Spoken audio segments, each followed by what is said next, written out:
Some days, the fan base can feel the weight of the moment before the headline even fully explains it, and today feels exactly like one of those days for the Chargers. The Omarion Hampton breakout buzz is getting louder. Justin Herbert's offensive line is right back in the middle of the conversation. Jake Slaughter is officially signed and stepping into a real battle. And even the tight end room added another piece after the David Njoku move. That does not feel random at all. It feels like a team trying to turn promise into power before the AFC wakes up again. Hit that like button, because today's read is emotional, urgent, and packed with signs about who Los Angeles wants to become in 2026. The best part of this Omarion Hampton story is that it touches a real nerve for Chargers fans. Because everybody in this fan base knows how frustrating it was to see flashes of a powerful, explosive back with useful hands in the passing game, while also feeling like his rookie season was basically cut in half. 9 games. That was all we got. And even in that limited window, he put up 545 rushing yards, 4 rushing touchdowns, plus 192 receiving yards, and another score. That is not empty hype. That is real production in a sample that got interrupted by injury. That is why Greg Auman of Fox Sports ranking Hampton as the number 3 player ready to explode in year 2 feels different. This is not just someone tossing easy hype onto a former first-round pick. This actually matches what is happening in Los Angeles. Mike McDaniel coming in to run this part of the offense changes the whole conversation.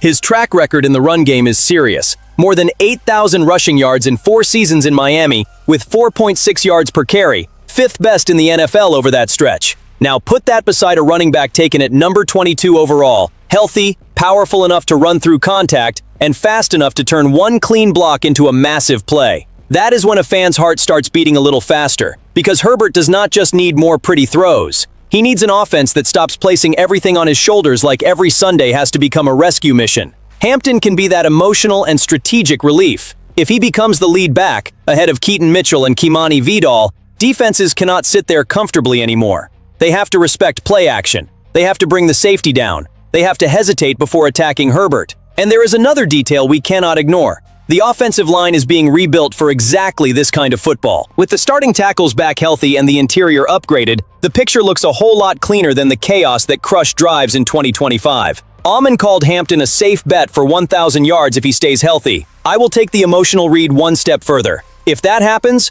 the Chargers do not just get a productive runner. They get a new way to control games, rest the defense, and force respect from everyone still treating Los Angeles like an unfinished project. And right when Hampton starts looking like the piece that can change the weight of this offense, here comes the question no Chargers fan can ignore. Who makes sure Herbert has a clean pocket inside when the season gets tight? Because it does not matter how much you dream about a stronger run game, nastier play action, and McDaniel opening up the entire playbook if interior pressure ruins the timing before the play even begins. That is why Kevin Zeitler's name hits this conversation with real force. Not as a done deal, not as an announcement that is right around the corner, but as a possibility that makes too much sense to ignore. Zeitler played 2025 with the Tennessee Titans on a 1-year, $9 million deal. He is available for 2026, and ESPN still listed the veteran among the best remaining names on the market. At 36, he is not walking in as some future building block. He is walking in as a grown man answer, and honestly, sometimes that is exactly what a team with playoff ambition needs. Los Angeles has already changed the interior line. Tyler Biadasz was brought in at center. Cole Strange arrived with system fit and familiarity. Jake Slaughter comes from the draft with athleticism, intelligence, and a difficult transition to guard. But there is a real difference between liking the upside of a group and putting the entire season on it. Herbert took 54 sacks in 2025. 54. That number does not leave your head. It echoes through every roster decision because every pressure up the middle steals accuracy, steals timing, steals aggression,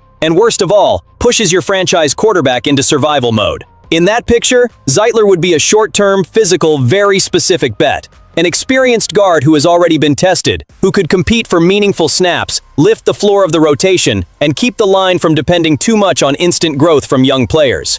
For Harbaugh, this feels like a move from a team that does not just want to develop talent, it wants to win now. He likes toughness. He likes the trenches. He likes making it clear that your franchise quarterback cannot keep taking hits because the front office got stubborn with the market. And the beauty of this debate is that it does not have to run over the youth plan. Zeitler could be protection against the worst-case scenario. If Slaughter takes off fast, great. If Strange locks in, even better. If Biadasz stabilizes everything, perfect. But if one piece takes time, gets hurt, or struggles, Having a veteran like that nearby could be the difference between a line adjusting and a line panicking. And to me, defending the Chargers here means defending Herbert. Every decision has to pass through one simple question. Does this help number 10 play clean football? If the answer is yes and the deal is short, Los Angeles has a real reason to take a serious look. And look how the next story almost answers that anxiety right away. Jake Slaughter signed. Second-round pick on paper, real starter battle in practice. That pen on the contract is not just off-season paperwork. To me, it marks the official start of a competition that could say a lot about the Chargers' offense before training camp even really heats up. Slaughter was a multi-year starter at Florida and played every single college snap at center. Every one. But Los Angeles looked at the full package and saw something else.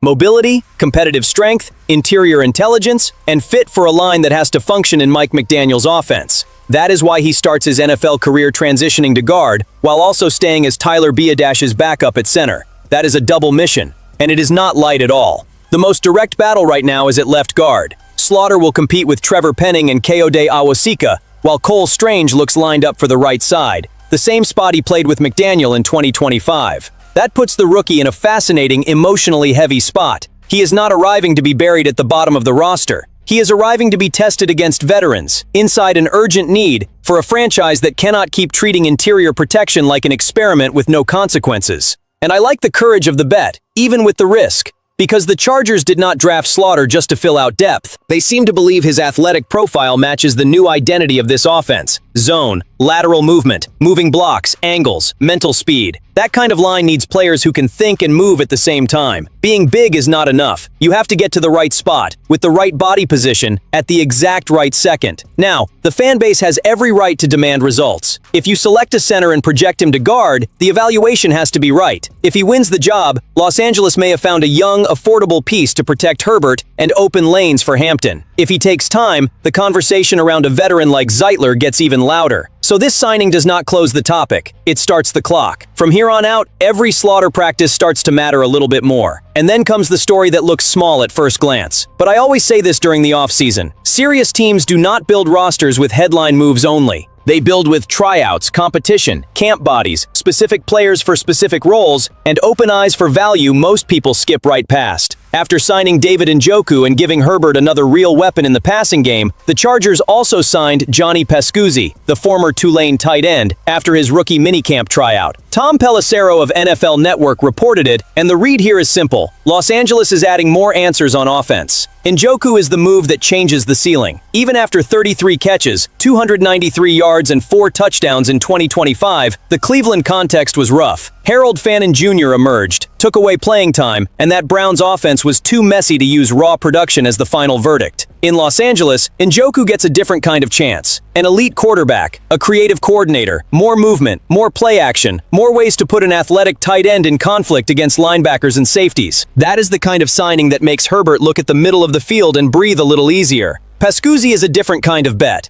He is not here to steal headlines. He is not bringing numbers that scare anybody. He had 12 catches, 158 yards, and 1 touchdown in 2025 at Tulane, after 3 years at Iowa without much offensive impact. But the detail that keeps this name alive is the blocking. He can handle himself in that physical work, and that has value when the tight end room starts becoming a central piece of the plan. Oronde Gadsden, Njoku, and Charlie Kolar are ahead of him. That is clear. So Pascuzzi's path to the final roster is narrow, very narrow. But the practice squad exists exactly for this kind of player. Someone who may not be ready for Sundays yet, but can grow inside the building, learn the language, add strength, understand the pro rhythm, and become useful depth. And if the Chargers are adding more blockers, more tight ends, more bodies who help sell the run and protect concepts, that connects directly to Hampton, Herbert, and McDaniel. None of this lives by itself. Now I want to feel where the fan base is on this. Do you think this new tight end room can become one of the Chargers' hidden weapons? Or is Pascuzzi just a camp piece to push the competition? Because to me, the message is beautiful. Los Angeles is not waiting for the perfect solution to fall out of the sky. It is stacking options and forcing every position to fight. At the end of the day, one feeling is clear. The Chargers are trying to trade survival for control. Hampton could become the engine that changes how opponents prepare. Zeitler appears as that veteran possibility who can protect the plan if the line still needs ready-made muscle. Slaughter is signed and walking into a competition that could define the interior for years. And Pascuzzi, even as a long-shot bet, shows an offense searching for function in every corner of the roster. That is what gets me fired up. Los Angeles is not sitting around waiting for respect. It is building reasons to take it. If you want to follow this ride with me every day, subscribe to the channel and turn on notifications. Bolt up!